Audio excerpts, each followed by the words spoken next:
الرحيم.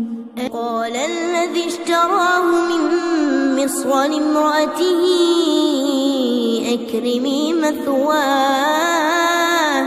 أكرمي مثواه عسى أن ينفعنا أو نتخذه ولدا وكذلك مكنا ليوسف في الأرض ولنعلمه من تأويل الأحاديث والله غالب على أمره ولكن أكثر الناس لا يعلمون.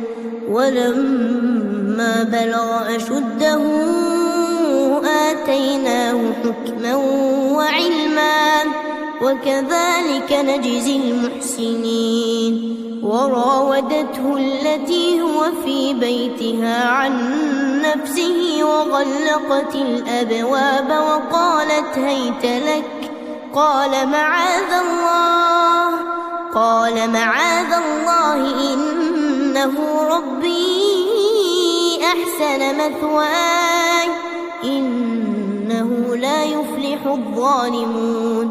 ولقد همت به وهم بها لولا أن رأى برهان ربه كذلك لنصرف عنه السوء والفحشاء إنه من عبادنا المخلصين.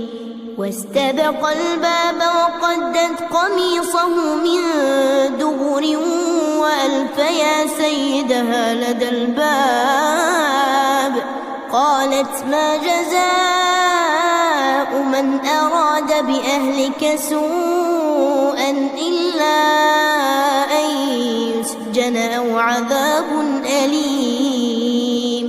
قال هي راودتني عن نفسي وشهد شاهد من أهلها إن كان قميصه قد من قبل فصدقت وهو من الكاذبين وإن كان قميصه قد من دبر فكذبت وهو من الصادقين. فلما رأى قميصه قد من